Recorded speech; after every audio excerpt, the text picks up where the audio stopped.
நாம வாழ்ற இந்த உலகத்துல பல்வேறு நோய்கள் இருக்கு. அதுலயும் முக்கியமா பார்த்தீங்கன்னா, நமக்கே தெரியாம நம்ம உடம்புக்குள்ள நம்ம உயிரை கொஞ்சம் கொஞ்சமா அரிச்சு அது கடைசியில எந்த நிலைக்கு கொண்டு போகும்னா, நாம இந்த உலகம் விட்டு பிரிஞ்சு போற நிலைமைக்கு கொண்டு போகும். அந்த அளவுக்கு மோசமான பல நோய்கள் இருக்கு. இதுல ரொம்ப ரொம்ப முக்கியமான நோய், இந்த நோய் பார்த்தீங்கன்னா, உலகத்திலேயே எந்த நாட்டுல அளவுக்கு அதிகமா இருக்கு, யார் முதலிடத்துல இருக்காங்க, எதனால முதலிடத்துல இருக்காங்க, நாம என்னென்ன தவறுகள் செய்யறதுனால இந்த நோய் நமக்குள்ளாக வருது. ஸோ நம்ம வாழ்க்கை முறையை நம்ம எப்படி மாற்றி அமைச்சோம்னா இந்த நோய் வராமல் நம்ம தடுக்க முடியும் அப்படின்ற ஒரு முழு தகவலை தான் நம்ம இன்னைக்கு பார்க்க போகிறோம். அந்த நோயை பற்றியும் எந்த நாடு அந்த நோயால் அதிக அளவு பாதிக்கப்பட்டிருக்குது அப்படின்ற நியூஸை தெரிஞ்சுக்கிறதுக்கு முன்னாடி நம்ம சேனலை ஃபஸ்ட் டைம் பார்க்குறீங்கன்னா சப்ஸ்கிரைப் பண்ணிட்டு நேராக வாங்க, நாம் போயிட்டு அந்த நாடும் அந்த நாட்டில் இந்த நோய் எதுக்காக இந்த அளவுக்கு அதிகமாக ஸ்ப்ரெட் ஆகுது அப்படின்ற விஷயத்தையும் தெரிஞ்சுக்கலாம். வாங்க இப்போ நம்ம வீடியோக்குள்ளே போகலாம்.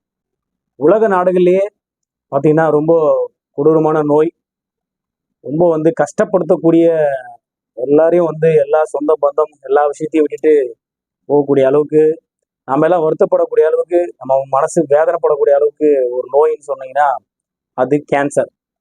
இந்த கேன்சர் அந்த நோய் வந்துட்டாலே அவங்கள காப்பாற்ற முடியாது அப்படின்றத விட அந்த நோய் வந்ததுன்றதுனாலேயே நிறைய பேர் சீக்கிரமா இறந்து போயிடுவாங்க.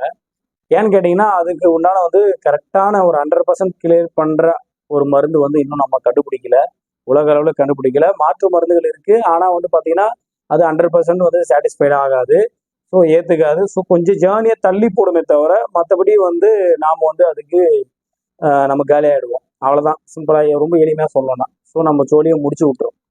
ஆனால் இந்த கேன்சர் பார்த்தீங்கன்னா உலகத்திலேயே அளவுக்கு அதிகமாக எந்த நாடு ஃபர்ஸ்ட் எல்லா கேன்சர் நோயிட்டு ஒரு ரேங்க் பிரிக்கிறாங்க. அதில் பார்த்தீங்கன்னா நீங்கள் சொன்னால் ஆச்சரியப்படுவீங்க, உலகத்திலேயே கேன்சரால் அதிகமாக பாதிக்கப்படக்கூடிய மக்கள் வாழ்கிற நாடு நாம் வாழ்கிற இந்த இந்திய நாடு தான் உலக அளவில் பார்த்தீங்கன்னா மக்கள் தொகையில் 2வது இடத்துல இருக்கும். ஆனால் இந்த புற்றுநோய், இந்த கேன்சர் அப்படின்ற விஷயத்துல நாம ஃபர்ஸ்ட்ல இருக்கோம். அப்போ நாம இவ்வளோ கண்டுபிடிப்புகள் கண்டுபிடிக்கிறோம், நம்ம வளர்ந்து வரும் நாடா இருக்கிறோம், நம்ம டெக்னாலஜி இந்த அளவுக்கு வளர்ந்துருக்கு, எவ்வளோ விஷயங்கள் இருக்கு. ஆனா பாத்தீங்கன்னா நாம இந்த புற்றுநோய் அப்படின்ற விஷயத்துல, இந்த கேன்சர் அப்படின்ற விஷயத்துல பாத்தீங்கன்னா நம்ம 2வது இடத்துல இருந்தா கூட பரவாயில்ல, முதல் இடத்துல இருக்கோம். ஃபர்ஸ்ட் நம்ம தான் ஹெட்டா. இப்படிதான் பாத்தீங்கன்னா நான் படிச்ச அந்த ஆர்டிக்கல்ல அறிக்கையில தெளிவா சொல்லியிருக்காங்க. புற்றுநோயின் தலைநகராக, நம்ம இந்தியாவுக்கு தலைநகரம்னு சொல்லுவாங்கல்ல, அது மாதிரி புற்றுநோய்க்கு தலைநகராக இந்தியா இந்த உலகத்துல இருக்கு. அதுலயும் குறிப்பா பாத்தீங்கன்னா யங்ஸ்டர்ஸ் வரைக்கும், அதாவது இந்த கேன்சர் இன்னொருத்தர்கிட்ட ஸ்ப்ரெட் ஆகாது. ஸோ தனி நபருக்கு மட்டுமே வரும். இது தொட்டாலோ இல்லை கூட இருந்தாலோ இப்படிலாம் ஸ்ப்ரெட் ஆகாத நோய் தான். அதுலயும் குறிப்பா பாத்தீங்கன்னா அளவுக்கு அதிகமா எந்த நோயெல்லாம் ஸ்ப்ரெட் ஆகாத நோய் இருக்கும் இல்லைங்களா, ஸோ அவங்க கூட இருக்கிறதுனால, அவங்க கூட பழகிறதுனால, அவங்க சாப்பிட்ற சாப்பாட்டை சாப்பிட்றதுனால அந்த நோய் நமக்கு வராது அப்படின்ற நோய்கள் இருக்கும் இல்லைங்களா, அந்த நோய்கள் எல்லாமே இந்த நம்ம வாழ்ற நாட்டில தான் அதிகமா இருக்கு. அதுலயும் குறிப்பா பாத்தீங்கன்னா இளைய சமுதாயம், இளைஞர்கள்கிட்ட வரைக்கும் ஸ்ப்ரெட் ஆகுது, அந்த அளவுக்கு பாதிப்படையுது. இதுல முக்கியமான விஷயம் என்ன அப்படின்னு கேட்டீங்க, அப்படி கேன்சர் நம்ம இந்தியா ஃபுல்லா வந்துச்சு, நம்ம தான் ஃபர்ஸ்ட் இருக்கிறோமா, எதுக்காக ஃபர்ஸ்ட் இருக்கிறோம், ஏன் ஃபர்ஸ்ட் இருக்கிறோம் அப்படின்னு நம்ம யோசனை. இதுல ஃபர்ஸ்ட் முதலாவது பாயிண்ட் நீங்க சொல்லணும்னு பாத்தீங்கன்னா உணவு பழக்கம். நாம உண்ணக்கூடிய உணவு பழக்க வழக்கங்கள் காரணமாக தான் இந்த கேன்சர் அப்படின்ற ஒரு பிரச்சனையே நம்ம உடம்புக்குள்ள உருவாகுது. நாம தரமான நல்ல உணவுகளை நாம உட்கொள்ளும் போது நமக்கு இந்த பிரச்சனை வராது. நாம நிறத்துக்காகவும் சுவைக்காகவும் அதோட டேஸ்ட்டுக்காகவும் அது மனத்திற்காகவும் நம்ம கமகமன்னு மனம் வருதில்ல, இதுக்காகவும் நம்ம ஆரோக்கியம் இருக்கா அப்படின்னு பார்த்து நாம எந்த பொருட்களையும் அதிகமா சாப்பிட்றதில்ல. அதோட அட்ராக்டிவ், அதை பார்த்தோன்னே நமக்கு பிடிச்சிதுன்னா, நம்ம மனசுக்கு பிடிச்சதுன்னா சாப்பிட்றோம், நம்ம உடம்புக்கு நல்லதா அப்படின்னு நினைச்சு நம்ம சாப்பிட்றது இல்லை. இதுதான் 50% கண்டிப்பா சொல்லிடலாம்.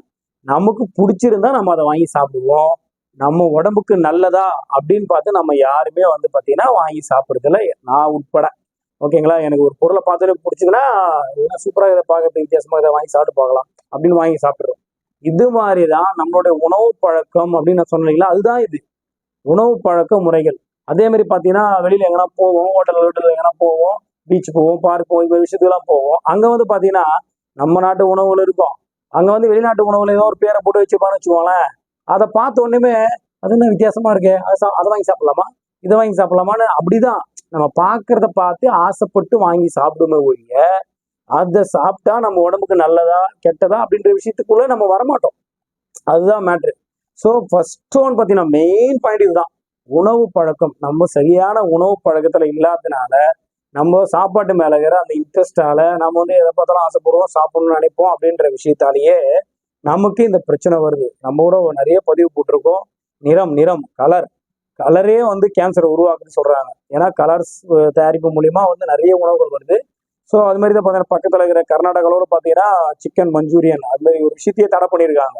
எதுக்காகனா அதிகப்படியாக கலர் இருக்கு, அட்ராக்ட் பண்றதுக்காக கலர் சேர்த்தாங்க. அந்த கலரால வந்து அவங்களுக்கு கேன்சர் வர அளவுக்கு அந்த உணவுல பாதிப்பு இருக்குன்னு சொல்லிட்டு அங்கே கேன்சல் பண்ணாங்க. நம்ம தமிழ்நாட்டிலையும் பார்த்தீங்கன்னா பஞ்சு மிட்டாய் கலர்ஸுக்காக கேன்சல் பண்ணாங்க. எதுக்காக இதை அடிக்கடி சொல்றேன்னு பார்த்தீங்கன்னா உண்மையாவே நாம உண்ணக்கூடிய உணவுகள் எல்லாம் திடமானதா ஆரோக்கியமானதா அப்படின்னு வந்து பார்த்தீங்கன்னா அதை பார்த்து நம்ம சாப்பிட்றது இல்லை, அங்கேயே நம்ம தோத்துறோம். இதனாலதான் வந்து இந்த பிரச்சனை எல்லாம் வருது, அவ்வளவுதான். ஸோ இந்த கேன்சர் வந்து பார்த்தீங்கன்னா ஏதோ முன்னெல்லாம் ரொம்ப கொஞ்சம் பின்னாடி காலத்தெல்லாம் பார்த்தீங்கன்னா கொஞ்சம் வயசானவங்களுக்கு ரொம்ப மேரேஜ் ஆனவங்களுக்கு இது மாதிரி விஷயம் தான் அந்த கேன்சர் அப்படின்னு வந்திருக்கும்.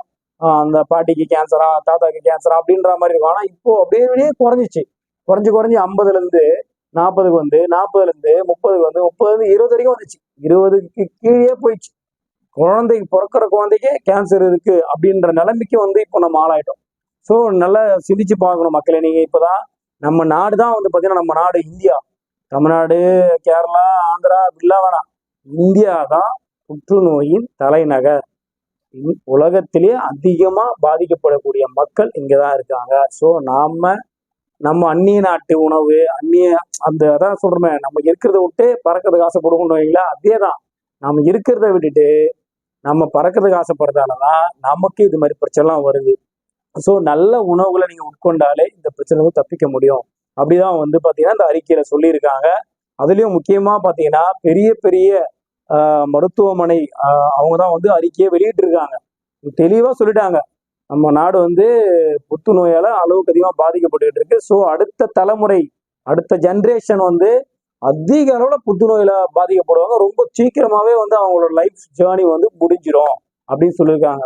ஸோ இந்த பதிவு மூலியமா நம்ம என்ன சொல்றோம் அப்படின்னு பார்த்தீங்கன்னா, நீங்க சாப்பிடக்கூடிய உணவுகளை ஆரோக்கியமான உணவா, இது நம்ம உடம்புக்கு நல்லதா அப்படின்னு கொஞ்ச நேரம் சிந்திச்சு பார்த்து நீங்க சாப்பிட்டீங்கன்னா இந்த பிரச்சனையே நமக்கு வராது. ஸோ இந்த பெரிய பிரச்சனை நம்ம தப்பிக்க முடியும். ஆனா நாம என்ன பண்றோம், பார்த்த உடனே நமக்கு பிடிக்குதுன்றதுக்காக, நம்ம மனசுக்கு பிடிச்சிருக்குன்றதுக்காக நாம என்ன பண்றோம், அது ஒரு சினிமா இல்லை, நல்லா சூப்பரா இருக்குது அந்த பாட்டு, சூப்பரா இருக்குது ஒரு டான்ஸு, சூப்பரா இருக்குது ஒரு ஃபைட்டு சொல்லி கை தட்டிட்டு விசிலடிச்சுட்டு போறதுக்கு. இது நம்ம உடம்புக்குள்ள போற விஷயம், அதெல்லாம் நம்ம பாக்குற விஷயம் பழகுற விஷயம், அதில் பண்ணிட்டு வந்துடலாம். நமக்கு பிடிச்சிருக்குது அவங்க ரசிகராக கூட மாறிடலாம். ஆனா நம்ம சாப்பிடக்கூடிய உணவுக்காக சில பேர் பாத்தீங்கன்னா அந்த உணவுக்காக ரசிகரா மாறிடுவாங்க. ஒரு குறிப்பிட்ட ஹோட்டல்ல போய் கண்டினியூவா ஒரே ஐட்டத்தை போட்டு செம்மையா இருக்கும், சூப்பரா இருக்கும், அங்க போனலாம் சாப்பிடலாம். அது இல்லாம அவங்க ஃப்ரெண்ட்ஸ் எல்லாம் வேற கூட்டு போயிடுவாங்க, வாங்க நம்ம அங்க போலாம் அந்த ஹோட்டலுக்கு, சூப்பரா இருக்கும், அங்க சாப்பிட்டுக்கிறேன் நீங்க, இங்கே நான் சாப்பிட்டது இல்லையா, செம்ம டேஸ்ட், அது ஏதோ சைனீஸ் ஐட்டமா, அது ஏதோ ஜப்பான் ஐட்டமா, அது ஏதோ சீனா ஐட்டமா அப்படின்னு சொல்லிட்டு போயிட்டு மனவே சாப்பிட்டு நம்ம உடம்புக்குள்ள உபாதைகளை நம்ம உருவாக்கிறோம். அதுக்கப்புறம் மருத்துவமனை ஹாஸ்பிட்டல் இப்படின்னு போய் தெரிஞ்சு ஏகப்பட்ட செலவு பண்ணி எல்லாத்தையும் இங்க சாப்பிட்டதுக்கும் செலவு, இதுக்கப்புறம் ஹாஸ்பிட்டல் போய் மருத்துவமனையிலும் செலவு, இப்படி எல்லாம் செலவு பண்ணாலும் அந்த குறிப்பிட்ட நோய்க்கு நம்ம கிட்ட சரியான மருந்து கிடையாது.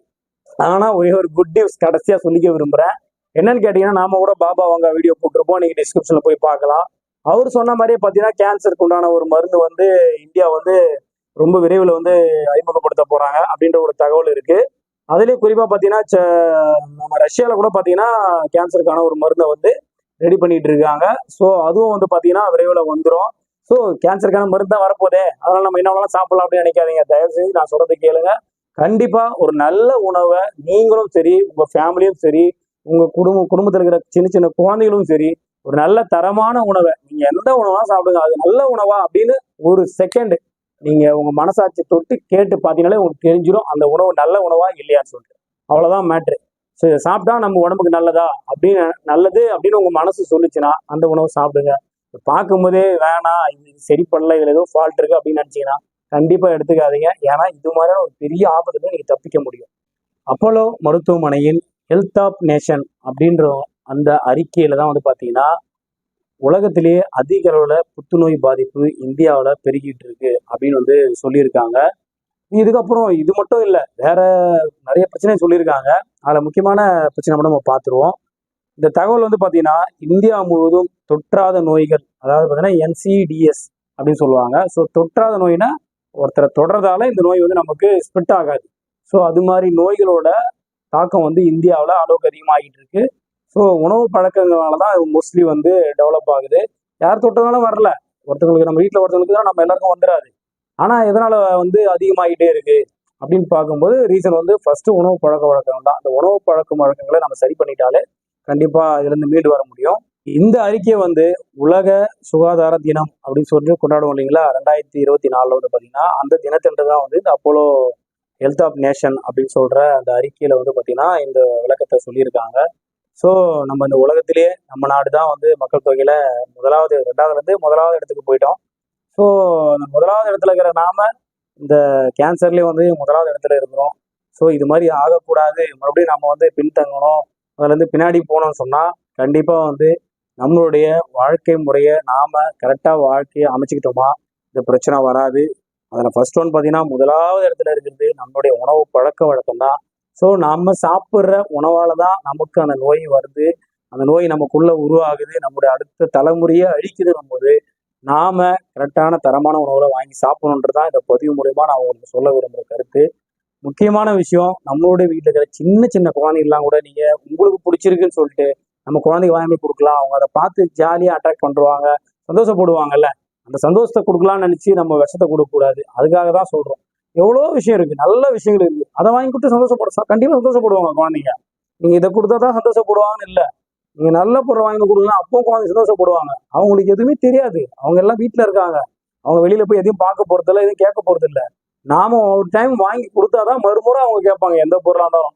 ஸோ கண்டிப்பாக வந்து பார்த்தீங்கன்னா பெற்றோர்கள் கண்டிப்பாக கவனமாக இருக்கணும். நம்முடைய ஃபேமிலி உங்களை நம்பி தான் இருக்குது. ஸோ அடுத்த தலைமுறையும் உங்களை நம்பி தான் இருக்குது. அதனால் எல்லாரும் வந்து கொஞ்சம் அவேர்னஸோட சாப்பிட்ற உணவுகளை வந்து தரமான உணவுகளா அப்படின்னு பார்த்து தரமான உணவுகளை நம்ம சமைச்சோமா. நீங்கள் சமைக்கிற ஐட்டம்ஸை கூட பார்த்தீங்கன்னா சுவைக்காக அதுக்காக அர்ஜினோமோட்டோ இது மாதிரி சம்திங் வேறு வேறு விஷயத்தெல்லாம் நம்ம கலக்க தேவையில்ல. நம்ம வாழ்க்கையில் வந்து அர்ஜினோமோட்டோலாம் பயங்கரமாக ட்ராவல் பண்ணிச்சு, அதெல்லாம் சாப்பிடவே கூடாதான். அப்படிலாம் போட்டு தான் சமைக்கிறோம். அந்த காலத்தில் அஜினோமோட்டோ இருந்துச்சா என்ன? அப்போலாம் மன்னர்கள் காலத்துலாம் சமைச்சு சாப்பிடலையா? எவ்வளோ உணவுகள் இருக்கு, அமிர்தமே இருக்கு, அந்த அளவுக்கு உணவுலாம் இருக்கு. ஆனால் இப்போ வந்து பார்த்தீங்கன்னா அந்த டேஸ்ட்டுக்காக என்னென்னமோ கண்டுபிடிப்புன்னு சொல்லிட்டு அதை இதை போட்டு மொத்த குப்பையும் உள்ளே போட்டு நம்ம உடம்பு குப்பையாக ஆகிக்கிறோம். அவ்வளோதான் விஷயம். குப்பை குடோன்னு ஆகிக்கிறோம். கரெக்டா? குப்பை குடோனா நம்ம மாறுறோம். குப்பை குடோனா நம்ம மாறினா என்ன ஆகும்? புழு வச்சு டேமேஜ் ஆகி அது நாத்தடிச்சு போயிடும். அதுதான் நம்மளை தூக்கி போயிட்டு போட்டுருவாங்கன்றது தான் இப்படி சிம்பாலிக்காக சொல்கிறேன். ஓகேங்களா? கண்டிப்பாக இந்த பதிவு உங்க எல்லாருக்கும் பிடிச்சிருக்கும். உங்கள் ஃப்ரெண்ட்ஸ் அண்ட் ஃபேமிலிக்கு இதை ஷேர் பண்ணுங்கள். அவங்களும் வந்து ஒரு திடமான உணவு, நல்ல உணவை உட்கொள்ளணும். அடுத்த தலைமுறை வந்து நல்லபடியாக இருக்கணுன்றதுக்காக தான் மெயினாக இது. ஏன்னா நம்மளோட இந்த வாழ்க்கை முடிஞ்சிடும், நம்மளோட இந்த உலகம் அழிஞ்சிடக்கூடாது. நம்மளோட அடுத்த தலைமுறை இந்த உலகத்தை ஆளணும். அப்போது ஒரு ஆரோக்கியமான உணவு இருந்தால் மட்டும்தான் வந்து பார்த்தீங்கன்னா அடுத்த தலைமுறைக்கு வந்து நம்ம விட்டு போக முடியும். உடம்பை வளர்த்தேன் உயிர் வளர்த்தேன் அப்படின்னு சொல்லுவாங்க. ஸோ நல்ல உடம்பை நம்ம வளர்த்தாதான் உயிர் வளர்க்க முடியும். உடம்பே வளர்க்கலன்னா உயிரை வளர்க்க முடியும். நம்ம நோயை தான் இப்போ வளர்த்துக்கிட்டு இருக்கோம். ஸோ இந்த நோயை தடுக்க தான் இந்த பதிவு.